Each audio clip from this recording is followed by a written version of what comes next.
आपने कलश यात्रा नगर की करने के बाद कथा सुनने का संकल्प किया, वो समय भी आ गया।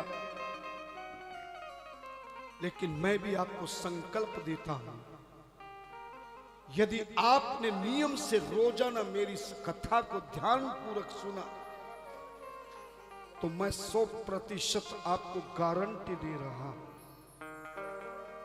यह पहला संत है भारत का जो किसी चीज की तुम्हें गारंटी देता है, जबकि बड़ी बड़ी कंपनियां भी अपनी चीज की गारंटी नहीं वारंटी देती है। गारंटी देती है क्या? बोलो ना। वारंटी देंगी पर गारंटी नहीं देंगी। मैं 9 दिनों में आपके सारे कष्टों को भगा कर जाऊं तो कहना,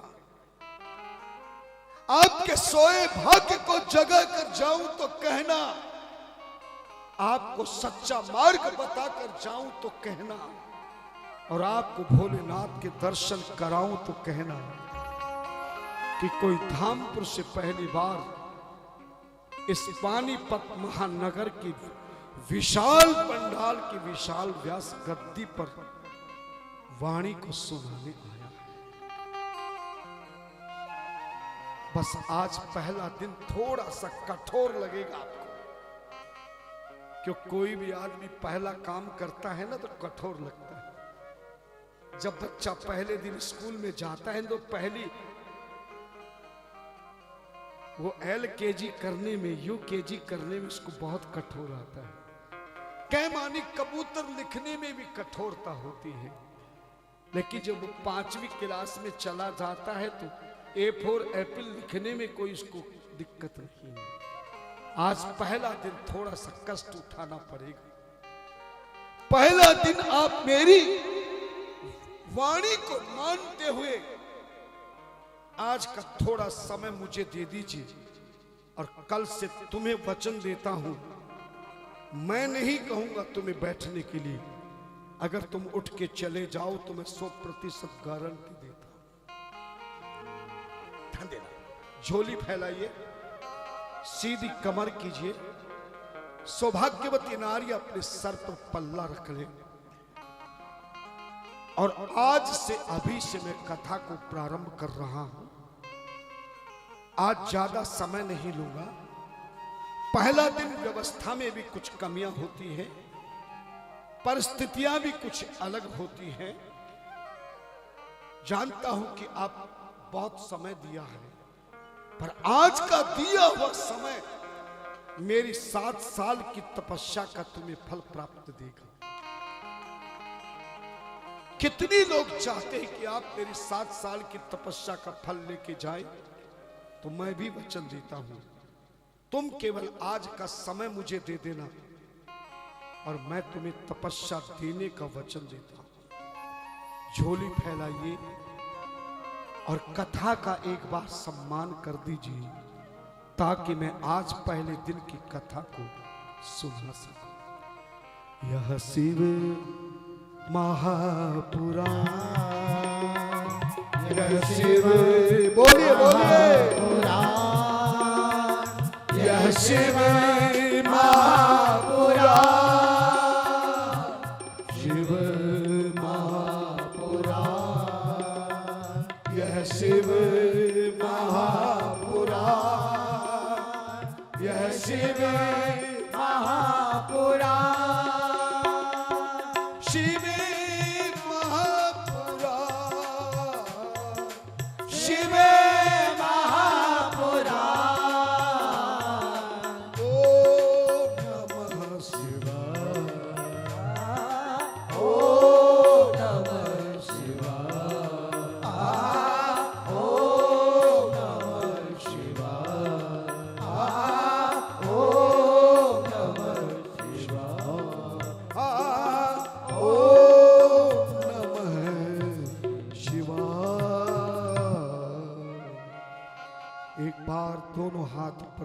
हार हार, सब जोर से मुंह से बोलते हुए दोनों सीधे हाथ ऊपर करें। हारे हारे हारे हारे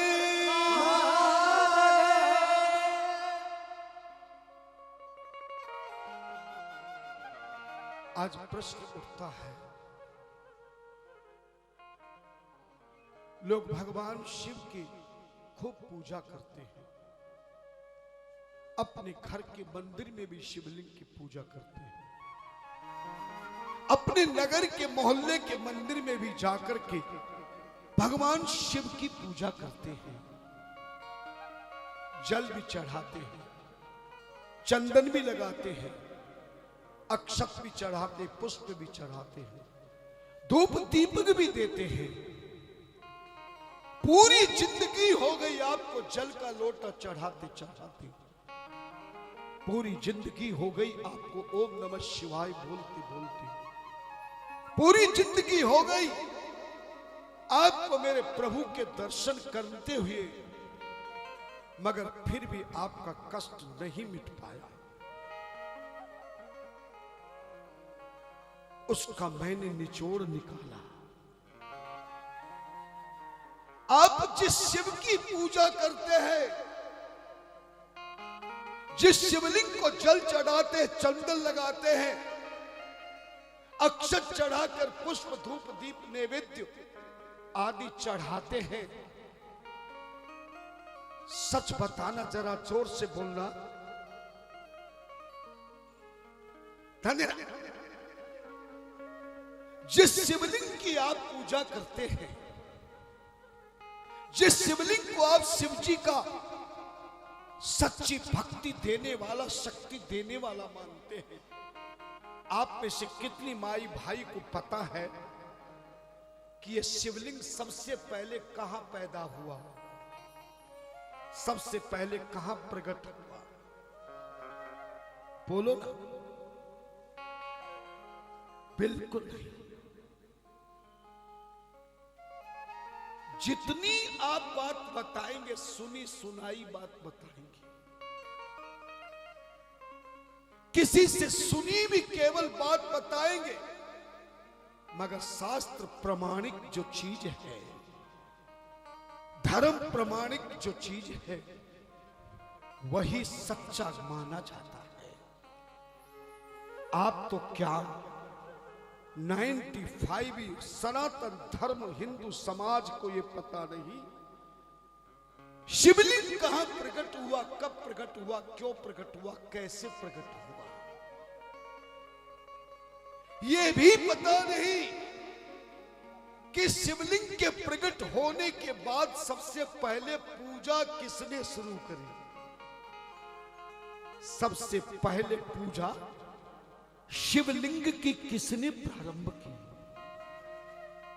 सनातन धर्म हिंदू समाज के अधिकतर लोगों को यह पता नहीं, न राम जी को जल चढ़ाया जाता, न कृष्ण जी को जल चढ़ाया जाता है, न हनुमान जी को जल चढ़ाया जाता है। सच बताओ, चढ़ाया जाता है क्या? बोलो ना। लेकिन शिवलिंग को ही जल क्यों चढ़ाते हैं?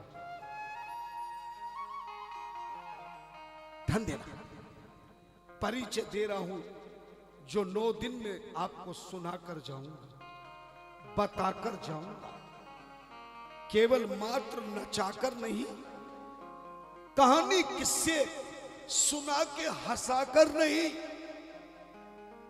केवल झांकियां दिखाकर या अपने अनेक प्रकार के वचनों के द्वारा तुम्हारा धन लेकर तुम्हें फंसाकर नहीं जाऊंगा।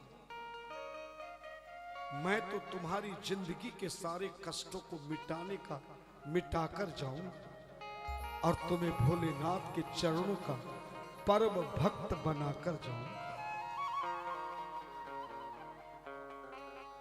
सनातन धर्म में 2 देवता है जिनको बिना जल दिए पूजा नहीं होती। बाकी सारे देवताओं को केवल प्रणाम करने मात्र से ही पूजा हो जाती। केवल 2 देवता है। धन्यवाद। पहला देवता है भगवान शिव और दूसरा देवता है सूर्य भगवान। जरा ध्यान देना मेरी बात पर। मुख्य यजमानों से कहूंगा पूरा ध्यान यहाँ रख के व्यवस्था भी मैं करूंगा, क्योंकि ना तो आप व्यवस्था कर सकते ना मैं कर सकता हूं। जिसकी कथा है उसी ने हमें बुलाया है, उसी ने तुम्हें चेताया है। ये मंडप भी उसी ने बनाया है और तुम्हें हम दोनों को मिलकर के ऐसा आयोजन उसी ने बनाया। तो आप चारों ओर से ध्यान हटाकर पूरा मन सत्संग में थोड़ी देर लगाकर हृदय में पूरी सच्ची भावना बनाकर आज केवल थोड़े से समय में परिचय सुन लीजिए कि 9 दिनों में मैं आपको क्या क्या सुनाऊंगा। फिर आप खुद बता देना कि ये चीजें तुमने सुन ली है या नहीं, और नहीं सुनी है तो सुनना चाहोगे कि नहीं। सनातन धर्म के 3 देवताओं को बिना जल के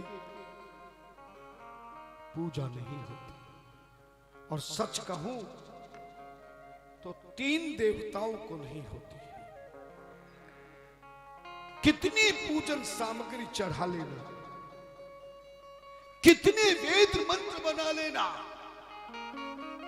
कितना दूध दही मक्खन चढ़ा देना, मगर याद रखना इन 3 देवताओं को जब तक जल नहीं चढ़ाओगे उनकी पूजा नहीं मानी जाएगी। और इन 3 देवताओं को केवल जल चढ़ा देना, भले बाकी सामग्री मानस रूप में चढ़ा देना, मन से चढ़ा देना, इन तीनों की पूजा हो जाएगी। मगर तीनों देवताओं की जल चढ़ाए बिना पूजा ना तो प्रारंभ होती है ना समापन होती है। कौन से देवता है? धन्यवाद। पहले देवता है भगवान शिव, शिव का शिवलिंग। धन्यवाद। शिवलिंग पर आप दुनिया की कोई सामग्री चढ़ा दीजिए, आप सोने का मुकुट चढ़ा दीजिए, आप 1 क्विंटल दूध चढ़ा दीजिए, दही चढ़ा दीजिए, मगर बिना जल चढ़ाए शिवलिंग की पूजा हो जाएगी क्या? जोर से बोलो। नहीं। सिर मत हिलाना, क्योंकि मैं रास्ते में अभी सीधा आ रहा हूं, मैं जयपुर से। रास्ते में बताया कि पानीपत के लोग बड़े ध्यान से कथा सुनते हैं, बड़ा मन लगाकर सुनते हैं। कुछ पूछो तो ना हाथ हिलाते ना सिर हिलाते, मुंह से बोलते हैं। मगर ऐसा नहीं लग रहा है कि मैं पानीपत की भूमि पे बैठा हूं, तो मुझे लगने लगे कि मैं पानीपत के बारे में जो सुन के आया हूं। पानीपत की भूमि तो इतिहास में मशहूर है, पानीपत का नाम तो आज इतिहास में रचा गया है। और ऐसा अवसर यहाँ की इन भक्तों ने मुझे दिया है, समिति ने मुझे दिया है, और मिलकर नहीं, केवल मुझे टीवी पर देख करके, मेरे अधिकारियों से मिलकर के मुझे बुलाया है। सच बताओ, शिवलिंग की बिना जल के पूजा हो जाएगी का? जोर से जवाब दीजिए। नहीं। सूर्य भगवान की अगर पूजा करनी पड़े तो सूर्य की पूजा बिना जल के हो जाएगी का? जोर से बोलो। नहीं। क्या बात है? अब लग रहा है कि वाकई में मेरी गाड़ी सही रास्ते पे पानीपत ही आई है। नहीं तो अभी 10 मिनट पहले तो लग रहा था कि कहीं मैनेजर ने गलत जगह तो नहीं उतार दिया। हाँ। और तीसरा देवता है भगवान विष्णु के शालग्राम की कभी पूजा करनी पड़े तो शालग्राम की पूजा बिना जल के हो जाएगी क्या? एक बार और बोल दो तो बड़ी मेहरबानी। नहीं। क्या बात है? ये तो पता है कि शिवलिंग बिना जल के पूजा संपूर्ण नहीं होती। सूर्य की पूजा सनातन धर्म में जल के बिना पूरी नहीं होती। सालग्राम की पूजा बिना जल के नहीं होती। पर आपको तीनों के बारे में यह पता नहीं है कि शिवलिंग कैसे प्रकट हुआ, क्यों प्रकट हुआ, कब प्रकट हुआ, और शिवलिंग पर जल क्यों चढ़ाया जाता है। आपको यह भी मालूम नहीं है आकाश में चमकने वाला सूर्य ये कैसे प्रकट हुआ, क्यों प्रकट हुआ, कब प्रकट हुआ, और सूर्य को जल क्यों चढ़ाया जाता है। और सबसे पहले सूर्य भगवान को जल किसने चढ़ाया, आपको यह भी पता नहीं होगा कि भगवान विष्णु के सालग्राम की पूजा करते समय यह सालग्राम कब प्रकट हुआ, कैसे प्रकट हुआ, क्यों प्रकट हुआ, इस सालग्राम पर जल क्यों चढ़ाया जाता है।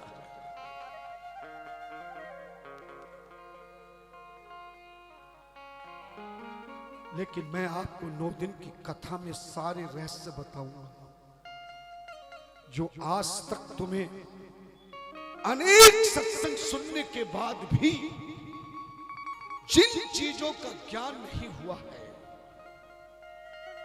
जिनका तुम्हें ध्यान नहीं हुआ। ये बच्चे जरा सा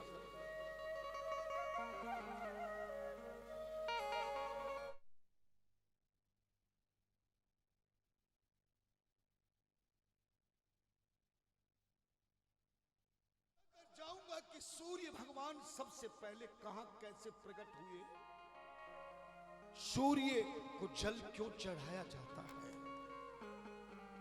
शिवलिंग कैसे प्रकट हुआ, क्यों प्रकट हुआ, कब प्रकट हुआ, कैसे प्रकट हुआ, शिवलिंग को जल क्यों चढ़ाया जाता है। इतना नहीं, मैं तो यहां तक तुम्हें बता के जाऊंगा कि शिवलिंग को जब जल चढ़ाया जाता है तो शास्त्र का नियम है कि शिवलिंग के अखंड जल धारा चढ़ानी चाहिए और सूर्य के जल की धारा को हिलाकर चढ़ाना चाहिए। सुना तो होगा, पर पता नहीं कि सूर्य के जल की धारा क्यों नहीं बननी चाहिए और शिवलिंग की अखंड धारा क्यों बननी चाहिए। जिस शिवलिंग पर आप भांग, धतूरा, आक, समी, दुर्वा घास और बेल पत्र चढ़ाते हैं, ये पेड़ पौधे कब प्रकट हुए, किसने पैदा किया, कब पैदा हुई, यही क्यों चढ़ाए जाते हैं। सारी दुनिया की चीज भगवान को सीधे रूप में चढ़ाया जाता है, ध्यान देना। मगर बेल का पत्ता शिवलिंग पर सीधा चढ़ा सकते हो क्या, बोलो ना। नहीं, उल्टा चढ़ता है, ये तो पता है, ये पता है सबको कि बेल का पत्ता उल्टा चढ़ता है, पर ये बहुत कम लोगों को पता है कि ये उल्टा क्यों चढ़ाया जाता है। What is the reason, opposite side the bell. कभी आपने सोचा कि हम बेल पत्ते को उल्टा क्यों चढ़ाते हैं। ध्यान देना, भगवान की एक बार कोई चीज चढ़ा देता है, चाहे फूल चढ़ा दो, चाहे पत्ते चढ़ा दो, चाहे माला चढ़ा दो, चाहे कपड़े चढ़ा दो, चाहे तिलक लगा दो, तो क्या चढ़ी हुई सामग्री को दोबारा पूजा में प्रयोग ले सकते हैं क्या, बोलो ना।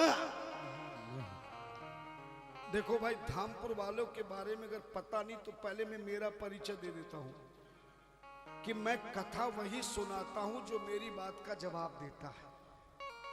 मैं बोलता भी हूं और बोलने के लिए भी कहता हूं, लेकिन तुम अपना मुझे परिचय दे दो, क्योंकि मैं भी नया, तुम भी नए, तुम्हारे बोलने में कोई परेशानी तो नहीं होती।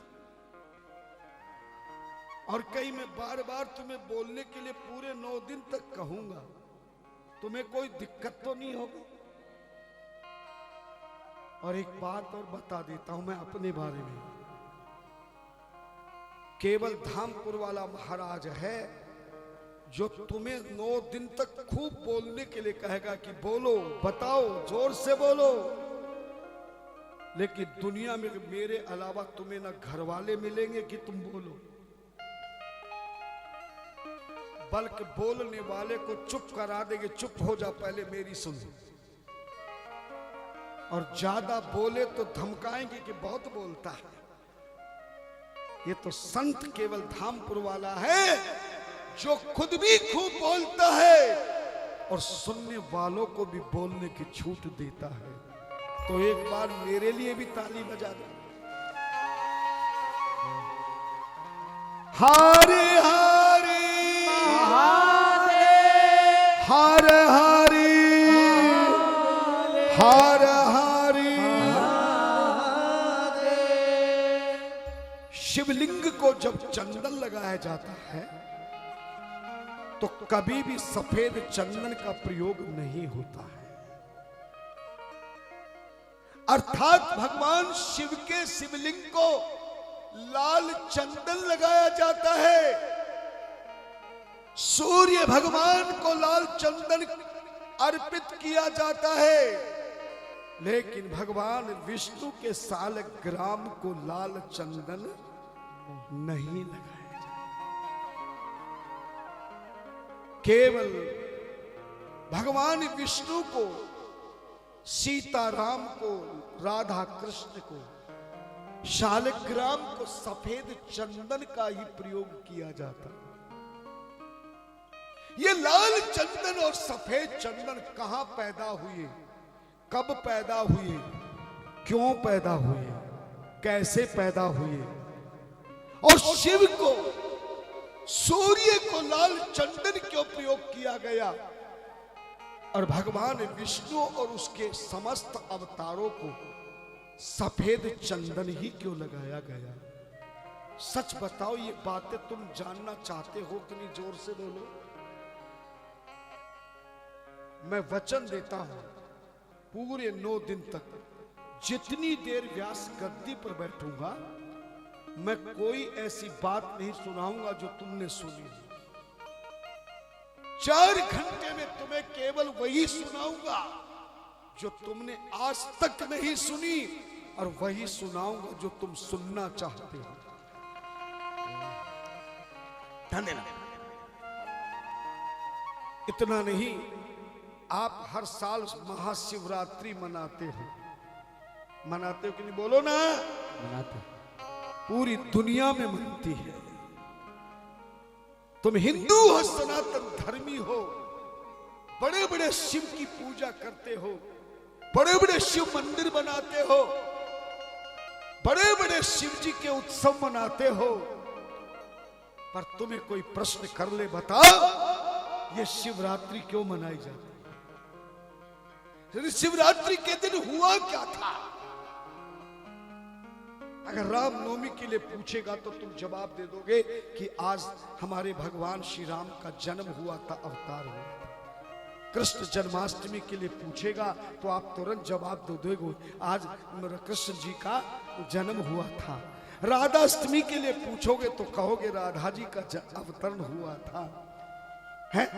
गणेश चतुर्थी के लिए पूछेंगे तो कहोगे गणेश का अवतार हुआ था, जन्म हुआ था, है ना? लेकिन शिवरात्रि के दिन जो आप शिव जी की खूब व्रत करते हो, दिन भर फलहार में रहते हो, निराहार रहते हो, आप आहार व्यवहार दुनिया के संसार को छोड़कर केवल संस्कार युक्त भावना में आप भगवान शिव की पूजा करते हैं। जो साल भर में कभी शिव जी के मंदिर में नहीं गया, वो शिवरात्रि पे जरूर जाता है। इसीलिए सबसे ज्यादा भीड़ शिव मंदिर में महाशिवरात्रि के दिन होती है। लेकिन यदि कोई पूछे कि ये शिवरात्रि मनाते क्यों हो भाई, इस शिवरात्रि के दिन हुआ क्या था, तो आप ये तो कह नहीं सकते कि शिव जी का जन्म हुआ था, क्योंकि शिव जी का तो जन्म हुआ ही नहीं, ना अवतार हुआ ना जन्म हुआ। शिव जी तो स्वयं अजन्मा है, अविकार है। जब जन्मदिन नहीं तो आपको कई लोगों ने एक बात जरूर बताई होगी, और जिनको बताई हो जरा एक बार मुझे जरूर बताना। कहा होगा कि शिवरात्रि के दिन शिव जी का पार्वती से विवाह हुआ था, शादी हुई थी, बताया होगा ना। और कई कई जगह इस दिन शिव जी की बारात भी निकाली जाती है। शिव पुराण में भी लिखा है, मैंने बहुत चित्र पढ़ा है कि शिव जी की बारात शिवरात्रि के दिन ही गई थी पार्वती से शादी होने के लिए, और उसी दिन शिव पार्वती का विवाह हुआ था।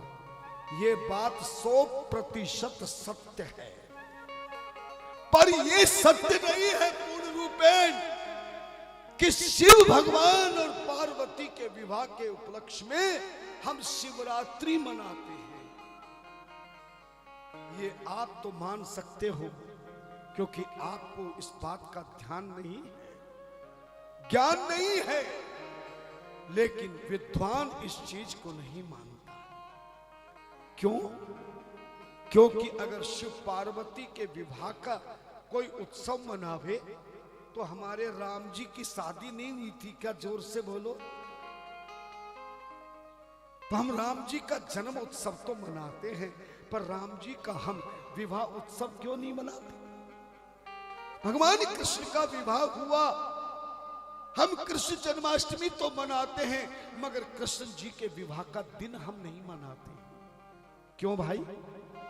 जब शिव का विवाह उत्सव मनाता शिवरात्रि है, और दूसरी बात किसी देवी देवता की, किसी महापुरुष के विवाह के दिन में व्रत रखना चाहिए कि खूब ज्यादा खाना चाहिए, बढ़िया खाना चाहिए? बोलो ना, यजमानों से पूछ रहा हूं।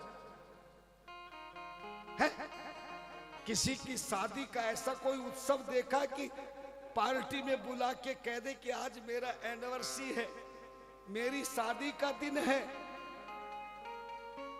और तुम लोग केवल फलहार करना और हम दोनों की पूजा करके जो बटवे में पर्स में वो सब चढ़ा देना? ऐसा होता है क्या? बोलो ना। शादी के दिन तो अगर पेट सुबह भरा तो भी रिसेप्शन में जाके खाना पड़ता। भगवान शिव पार्वती का विवाह हुआ, लेकिन मैं आपको बताऊंगा यह महाशिवरात्रि का उत्सव के दिन क्या हुआ था कि पूरे भारत में नहीं विदेशों में भी भारत प्रवासी महाशिवरात्रि का दिन में भी पूजा करते हैं, और रात्रि के 4 प्रहर की 4 पूजाएं होती। अच्छा सच बताना, जोर से बोलना, अगर थोड़ा सा मेरा परिचय हो गया हो और मेरी मदद करना चाह सकते हो तो सच बताना कि आप जितने देवी देवता सनातन धर्म में है, किसी देवता की 1 महीने तक पूजा होती है क्या? नहीं। बोलो ना। लेकिन 1 महीना जो केवल एक ही देवता का पूजा का है, वो कौन सा देवता है? भगवान शिव है। ध्यान देना। और 1 महीना शिव के अलावा मां भगवती की पूजा भी केवल 9 दिन होती है। गणेश जी का उत्सव भी मनाओगे तो ज्यादा से ज्यादा 11 दिन 15 दिन का होगा।